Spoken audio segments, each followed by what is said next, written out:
Vous écoutez Radio École. Vous écoutez Radio École.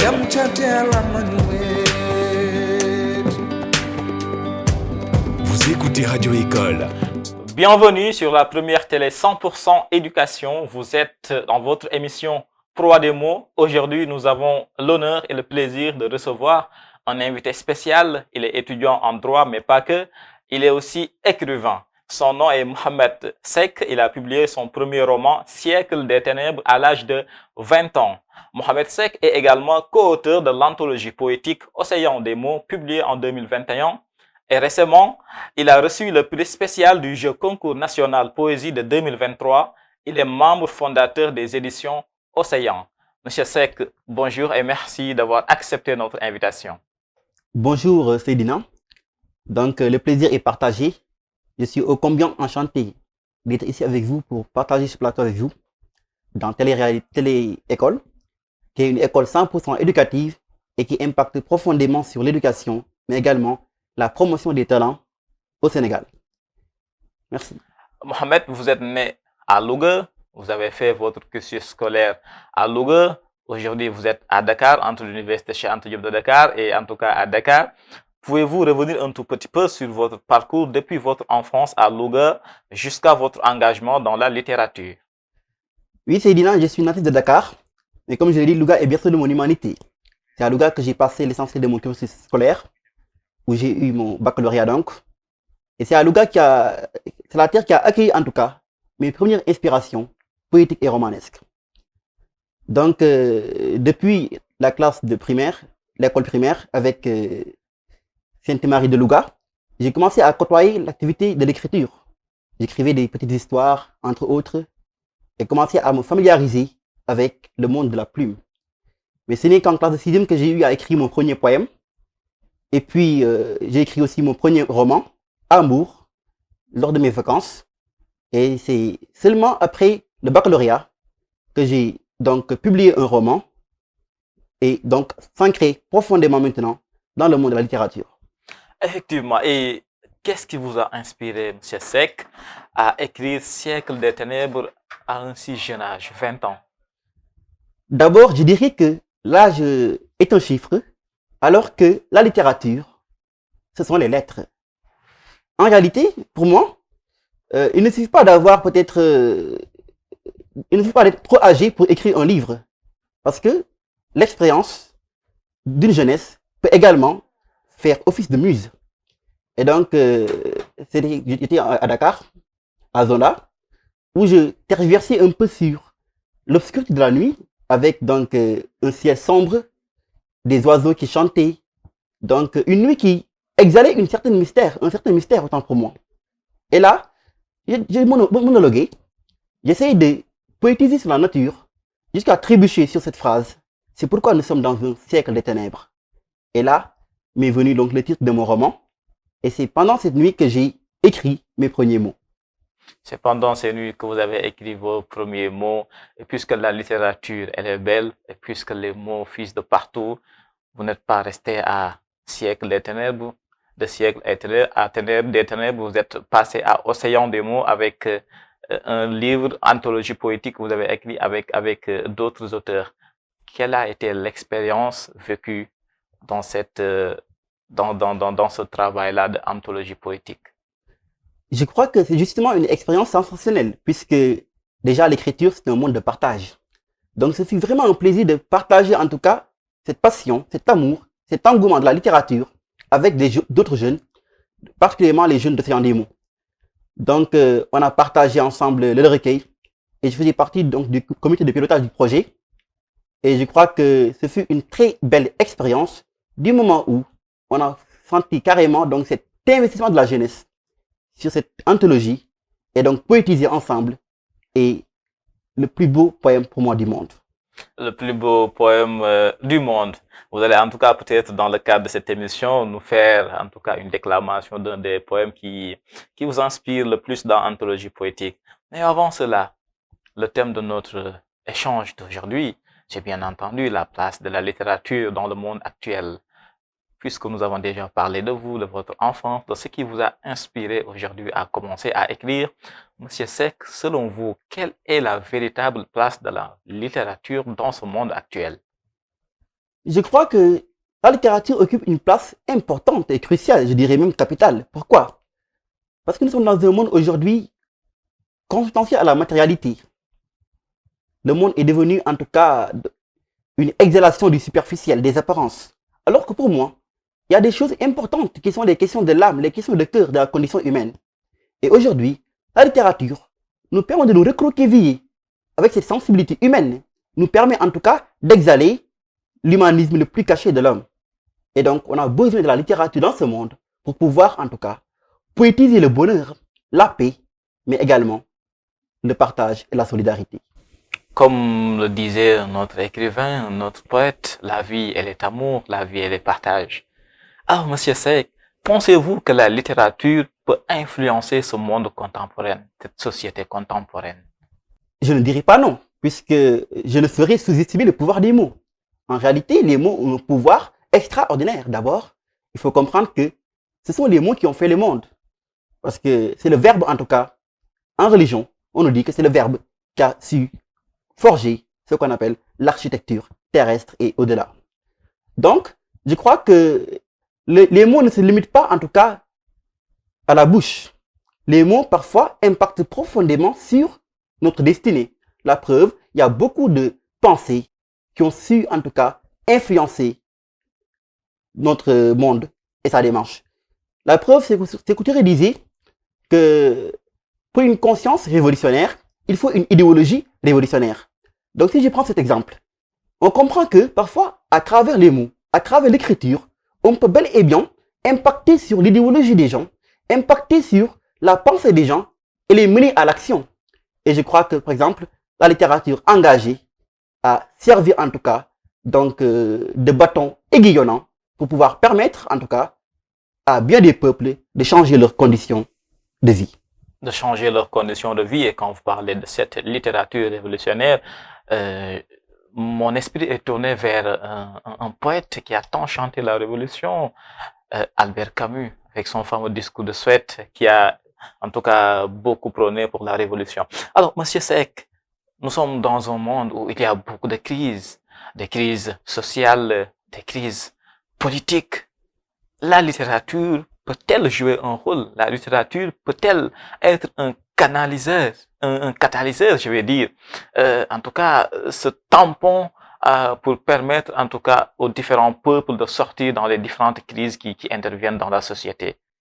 Justement, parce que la littérature, déjà, historiquement, a profondément joué de grands rôles pour changer un peu donc des conditions sociales.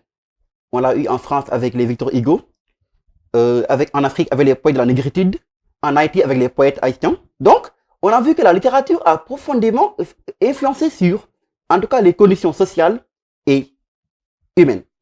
D'ailleurs, il y a une œuvre d'actualité, l'œuvre de Faradiaï, Il pleut sur Dakar des têtes révoltées. C'est un ouvrage engagé qui s'est, en tout cas, qui a fustigé un peu donc, les événements de mars et de juin. Donc, on voit que le poète, parfois, utilise sa plume comme une arme, utilise sa plume comme un moyen de combattre, en tout cas, les injustices et les détresses que subit le peuple autant pour moi. À vous, chers téléspectateurs de la première chaîne 100% éducation, vous êtes dans votre émission Proie des mots. Aujourd'hui, je reçois Monsieur Mohamed Seck. Il est étudiant en droit, mais il est aussi écrivain. Il a publié son premier roman à l'âge de 20 ans, Siècle des ténèbres.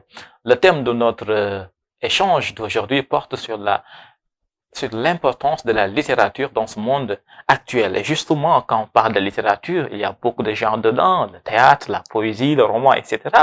On va un tout petit peu parler de poésie, puisque nous avons parlé de littérature de façon générale. Quelle est, selon vous, M. Seck, l'importance de la poésie dans votre œuvre et dans la littérature en général? Déjà, je dirais que la poésie est omniprésente dans mon œuvre.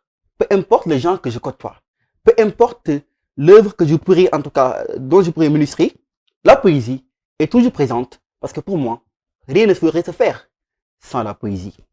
Donc, je dirais que il faut toujours une certaine poétique pour sophistiquer son art. Parce que la poésie, au fait, embellit la pensée. La poésie embellit les idées. Et c'est par la poésie que l'on pourrait vraiment se recroqueviller avec une certaine extase humaine.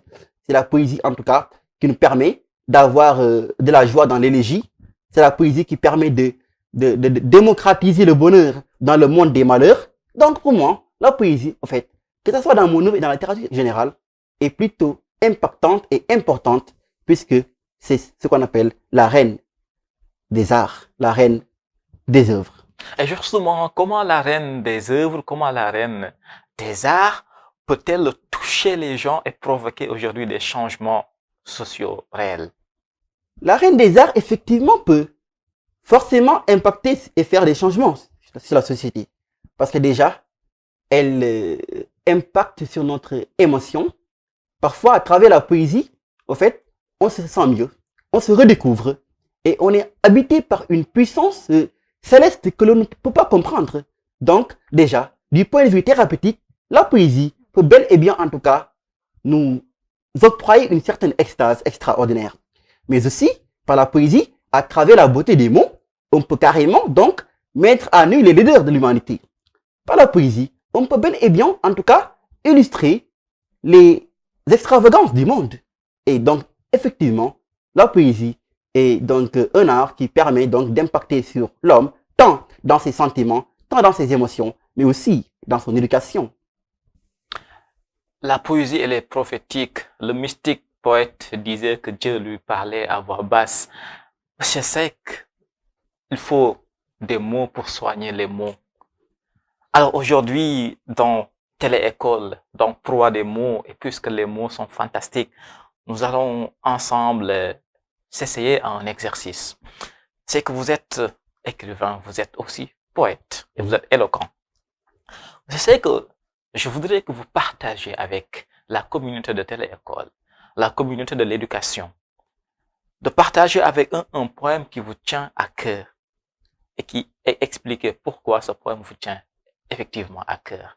Donc vous êtes là, c'est pour vous. La communauté de Téléécole vous écoute. Puisque la poésie est un partage déjà, je ne saurais refuser cet honneur. Donc, je partage avec vous un poème qui est plutôt donc, en tout cas, qui impacte profondément sur mon style. Un poème qui reflète un peu, en tout cas, mes aspirations artistiques en la matière.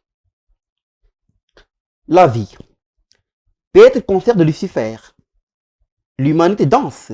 Elle danse à tout corps, toute nue, sous le chant séduisant et séculant de Lucifer. L'humanité danse, elle danse à tout corps, toute nue. L'esprit, épris d'acide, pollucide, reluque l'illicite, loin du monde qui nous élucide. On divinue cette mélodie, on en fait une parodie, et pourtant, on rêve du paradis, alors que l'on se borne dans cette case borgne à faire la fête en enfer. Lucifer la serre l'âme, loue son luxe et lamine la larme, l'humanité en larmes arides, ôtée des lucarnes de sa lumière. L'immeuble nous aveugle, démeuble notre foi, laquelle beugle son soupir, édentée de sourire. Dans meuble de la joie en vacances, les vacances de la chair humaine, la chair nous coûte cher. Ô sens, les sens n'ont pas de sens, mais marchent sur notre essence. L'être, à court d'essence, ne carbure plus sur ce macadam de la vie en cassure.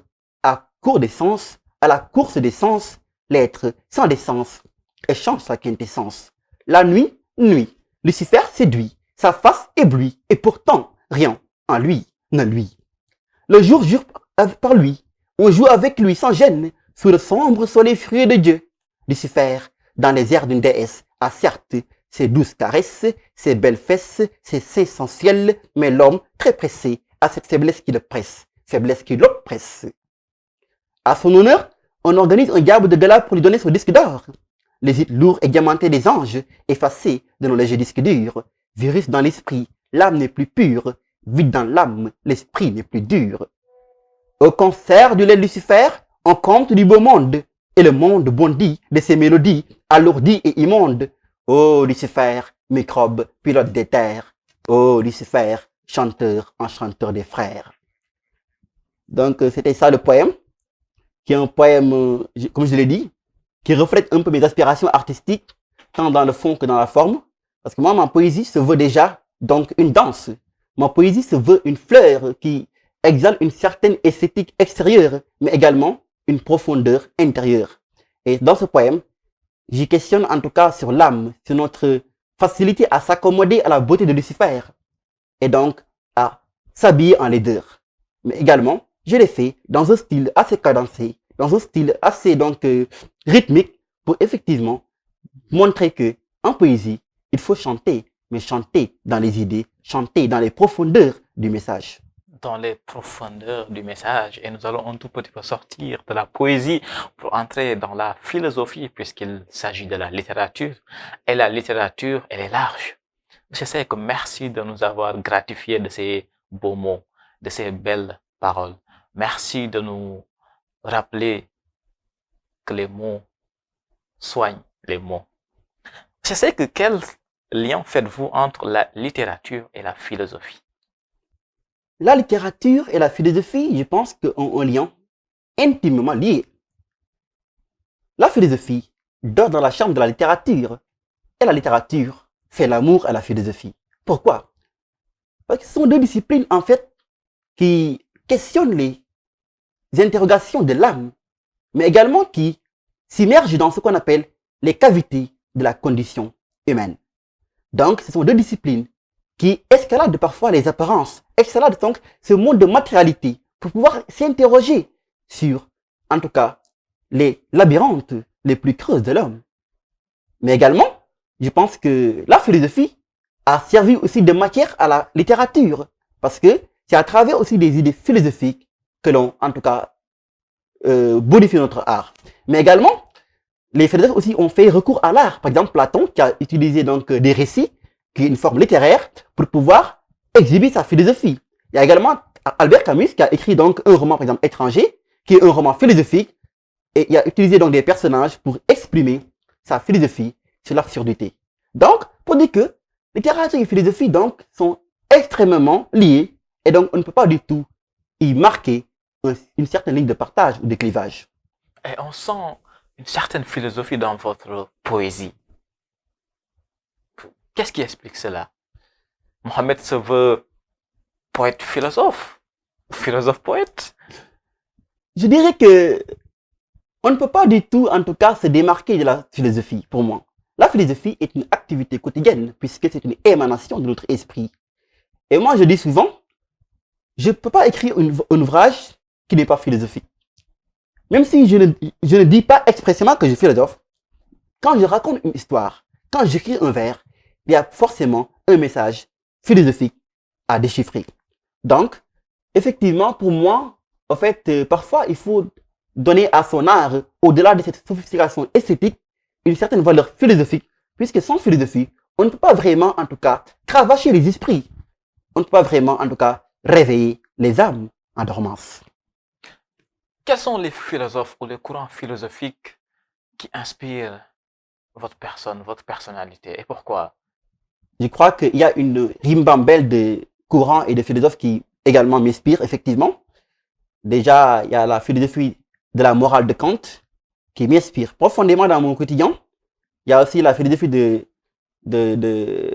l'existentialisme de Jean-Paul Sartre, mais également l'absurdité de Albert Camus, donc, et la modestie de Socrate, d'ailleurs mon homonyme, entre guillemets. Donc, il y a beaucoup de courants philosophiques, effectivement, qui m'influencent et donc qui, en tout cas, façonnent ma personnalité. Mais au-delà de tout ça, nous avons les philosophes ici, au Sénégal. Il y a les Serigne Touba, les El Hadji Malick Sy, Baye Niass, Mame Baye Niass, qui est au fait un écrivain aussi, je veux dire, un érudit, qui a profondément philosophé sur la mort. Et je pense que sa philosophie aussi m'inspire beaucoup. D'ailleurs, même ça se ressent dans mes écrits. Donc, pour dire que, en réalité, la philosophie, au fait, est quotidienne. On ne peut pas s'en départir. Et je crois que tant que une philosophie peut justement t'aider à façonner ton âme, à façonner ton esprit, tu peux en faire usage dans la vie de tous les jours. Dans la vie de tous les jours, et il faut peut-être en abuser, parce que c'est de la philosophie, c'est ce qui fait nourrir Justement. notre esprit. Mohamed, vous êtes jeune, vous êtes écrivain. Vous avez écrit et vous avez publié. Et là, donc, nous allons parler peut-être des difficultés que vous avez rencontrées dans votre jeune carrière d'écrivain. Alors, avant cela, Mohamed, pouvez-vous nous parler du processus de création de vos œuvres littéraires? Comment aujourd'hui les étudiants et les élèves qui nous écoutent et qui voudraient se lancer aussi dans l'écriture et la publication, expliquez-nous le processus. Je crois que, voilà, en tout cas, je laisse mon âme à la merci de la muse. J'ai l'envie de dire que moi, mon écriture est de l'ordre de l'instinct. Moi, je ne force pas. Quand j'écris, je préfère en tout cas que la muse me dicte les mots pour pouvoir en tout cas prendre mon art. Donc, je suis un peu plus dans l'improvisation, dans l'écriture, mais après avoir en tout cas pondu mon inspiration, je reviens, je retravaille mes écrits et essaie de les rafistoler de telle sorte que ça puisse en tout cas être digne d'un art esthétique et d'un art également pertinent intellectuellement parlant. Donc, d'abord, il y a l'instinct, l'inspiration, donc, mais ensuite, il y a ce qu'on appelle un travail à faire, un processus de rafistolage qui est aussi, je peux dire, indispensable et même inévitable dans le processus. Dans ce processus. Et en tant que jeune écrivain, quels sont les défis que vous avez rencontrés dans le monde de l'édition? Je crois que je ne vais pas dire le défi que j'ai rencontré, mais le défi que nous rencontrons. Parce que jusque-là, je pense que la problématique de l'édition est d'une actualité patente. Aujourd'hui, il y a des maisons d'édition qui, en fait, ne sont là peut-être que pour l'argent, que pour le gain. Du coup, parfois, ils ne donnent pas à ton ouvrage une certaine vitalité. Ce qui les intéresse, c'est de publier et de recevoir leur argent, sans pour autant, en réalité, faire la promotion donc, de l'ouvrage. Donc, pour moi, je pense que c'est un problème actuel que nous autres jeunes écrivains, et d'ailleurs même les plus grands, au fait, sont confrontés et qui vraiment est une tâche noire et très noirâtre dans le milieu de l'écriture. Peut-être c'est ce qui explique que vous avez mis en place avec d'autres collègues écrivains une maison d'édition. Vous l'appelez comment? Les éditions Océan? Édition Océan. Effectivement. Alors, quel rôle joue votre maison d'édition, les éditions Océan, dans la promotion de la littérature, justement? Justement, on a fait un constat. On a fait le constat que, franchement, la problématique de l'édition, au fait, est vraiment extravagante. Et qu'aujourd'hui, ça risque, en tout cas, d'immerger, en tout cas, notre milieu dans ses pages les plus sombres. C'est pourquoi, en tant que jeunes, nous avons décidé de créer nous-mêmes notre propre maison d'édition, donc qui est juvénile, avec nos propres moyens. Et donc, nous voulons justement, en tout cas, faciliter l'édition aux jeunes, mais également de promouvoir les talents. Parce qu'aujourd'hui, notre maison d'édition, en tout cas, a fait de la rigueur, je peux dire, sa vertu. Ce n'est pas tous les ouvrages qui sont publiés, parce qu'il y a des comités de lecture, et je salue passage Bambigno, qui est le président du comité de lecture, Damel et aussi notre directeur Chertigan, qui en réalité ont joué un rôle très important dans la consécration de cette, en tout cas, initiative. Et je crois que on est une maison juvénile, mais nous parvenons quand même, en tout cas, à s'activer pour promouvoir les jeunes et essayer de les faciliter l'édition de leurs ouvrages. Ceci, en tout cas, revient dans un contexte particulier où le constat est là, les jeunes lisent de moins en moins. Justement. Alors aujourd'hui, comment pensez-vous que la littérature peut attirer la jeunesse, la jeune génération à lire et à écrire davantage? Justement, aujourd'hui, nous savons que voilà, la littérature, entre guillemets, dégringole de son piédestal. Il y a beaucoup de jeunes qui ne lisent plus. Il y a beaucoup de gens qui ont délaissé un peu donc, le milieu littéraire. Et je crois que c'est chose triste, c'est chose terne, puisque la littérature, au fait, est très importante aujourd'hui dans le milieu. Donc, je pense que pour ce faire, il faut que d'abord, nous autres acteurs du milieu, nous puissions en tout cas donner à la littérature ses vertus les plus augustes d'antan. Déjà, que peut-être qu'il y ait des politiques en tout cas de promotion des jeunes, qu'il y ait des politiques de promotion du livre, mais également donc essayer de voilà d'obliger les maisons d'édition à plus de sérieux et à plus en tout cas de rigueur dans leur travail. Et je pense que avec des concertations et donc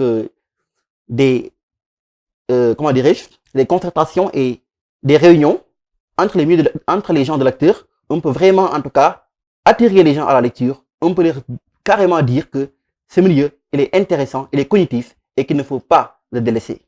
À ces jeunes-là qui nous regardent depuis Mbour et à ces jeunes-là qui nous regardent depuis Ziguinchor et qui voudraient se lancer dans l'écriture, quels conseils vous les donnez? Foncez. Foncez parce que l'écriture est une passion en réalité qui est faramineuse. À travers l'écriture, déjà, on s'éduque. À travers l'écriture, on rafistole notre intellectualité, mais également notre humanité. Car l'écriture est avant tout, au fait, une expression sensationnelle. Une expression, donc, de sensations les plus éparses. À travers l'écriture, on pourrait carrément faire revivre le monde, faire revivre la paix, la solidarité, mais également impacter profondément sur notre paix intérieure. Donc, foncez, écrivez, exhibez votre talent, parce que le monde en a besoin. Réseaux sociaux, nouvelles technologies, c'est le monde d'aujourd'hui. Bénéfique ou nuisible pour la littérature? Je crois que je dirais les deux. Peut-être nuisible du point de vue où parfois on a tendance à dire que à travers les réseaux sociaux, avec l'avènement des réseaux sociaux, les jeunes ont tendance à délaisser les livres. On préfère scroller sur TikTok ou bien en tout cas s'y inviter pendant des heures et des heures à utiliser Instagram ou autre plutôt que de lire un livre. Donc, le phénomène des réseaux sociaux, effectivement, peut-être a impacté sur le délaissement de la lecture chez certains jeunes. Mais il y a aussi quand même des points positifs, parce qu'à travers la technologie, on peut faciliter nos recherches en tant qu'écrivain. À travers la technologie, aussi en tant que lecteur, on pourrait, en fait, découvrir des littératures de tout genre, mais également côtoyer d'autres idées, d'autres milieux d'écriture, d'autres façons d'écrire, et donc, justement, engendrer ce qu'on appelle la paix et le bonheur dans le monde. La paix et le bonheur dans le monde. Monsieur Seck, vous êtes écrivain. Alors, qu'est-ce que cela vous fait? Qu'est-ce que cela représente pour vous aujourd'hui d'avoir reçu le prix spécial du jury du concours national Parlons Poésie 2023? Je crois que c'est un prix spécial qui m'est ô combien est spécial. Puisque, je le dis que moi j'ai une poésie en tout cas un peu anticonformiste. Je n'aime pas, en tout cas, me fondre dans la masse. Je n'aime pas écrire comme les autres. Je veux octroyer à mon écriture une certaine idée d'originalité, mais également une certaine authenticité. Donc, recevoir un prix spécial me fait comprendre que peut-être ma poésie est spéciale, en tout cas. Donc, cela m'aiguillonne à aller donc de l'avant, à essayer en tout cas de retravailler mon art. Cela m'aiguillonne en tout cas à foncer et à, en tout cas, vraiment suivre ma passion, puisque ça peut quand même faire des merveilles. D'accord. Alors, quels sont vos projets futurs en tant qu'écrivain? Et comment, M. Seck, voyez-vous votre évolution dans le monde de la littérature? Je dirais que, voilà, c'est une évolution déjà qui m'a satisfait, puisque il faut comprendre qu'en écriture, plus l'on va, plus l'on apprend. Et du coup, je sais que le Mohamed Seck d'il y a 5 ans n'est pas le même Mohamed Seck d'aujourd'hui.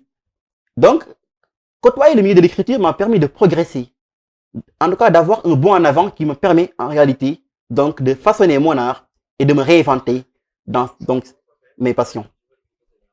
Également, donc, je crois que le milieu de l'écriture est fait pour, voilà. Donc, l'écriture me permet de façonner mon art et ça m'a permis, en tout cas, de rafistoler mon art et de progresser à long terme. Alors, Ahmed, nous arrivons au terme de notre émission. Aujourd'hui, à nos téléspectateurs qui nous suivent de partout au Sénégal, dans le monde et en Afrique, quel est aujourd'hui le message que vous leur transmettez, en particulier ceux qui sont passés par la littérature et l'écriture? Je leur dis de mieux se concilier encore avec la littérature. Je leur demande d'écrire. Je leur demande de lire. Je leur demande de poétiser la femme. Je leur demande de poétiser les idées. Je leur demande de poétiser les récits. Puisque l'écriture, quand je parle de poème, je parle de l'art en tant que tel, de manière générale. Puisque l'écriture, en réalité, comme je l'ai dit, est un maillon, est un fleuron que l'on ne peut pas se départir. Sans écriture, sans littérature, le monde serait moins monde. Donc, je leur demande, en tout cas, de s'investir encore une fois dans ce milieu, puisque la littérature est la plus belle femme du monde. La littérature est la plus belle femme du monde. Merci beaucoup, Monsieur Seck, d'avoir accepté notre invitation et de venir partager avec nous cette émission de Proie de mots. Au nom de toute l'équipe technique de Télé-École, nous vous remercions pour votre passage ici à Télé-École. Merci beaucoup, Seydina. Donc, ça fait un plaisir de partager avec vous cette émission. Et surtout, merci pour l'invitation. Merci pour le plateau exprimé. Et je vous salue et je vous renouvelle mes remerciements. À vous, chers téléspectateurs, merci d'avoir été avec nous sur la première chaîne éducative. C'était votre émission Proie des mots avec comme thème la place de la littérature dans ce monde actuel. Également, toutes nos pensées vont à l'endroit de tous ces jeunes, ces élèves sénégalais qui aujourd'hui passent le baccalauréat, leur premier diplôme académique. Nous sommes avec vous, nous sommes avec vous, nous sommes avec vous et nous souhaitons une très bonne chance et nous savons que vous allez le faire, que vous allez réussir. Nous sommes passés par là, nous ne savions pas que c'était impossible, c'est pourquoi nous l'avons fait.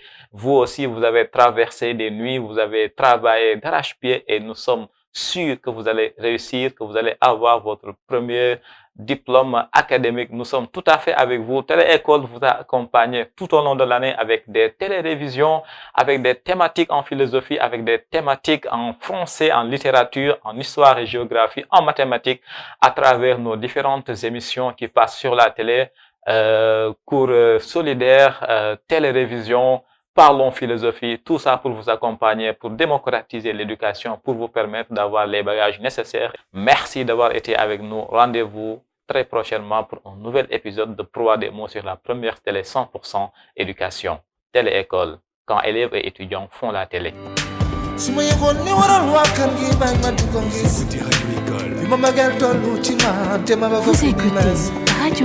écoutez Radio École.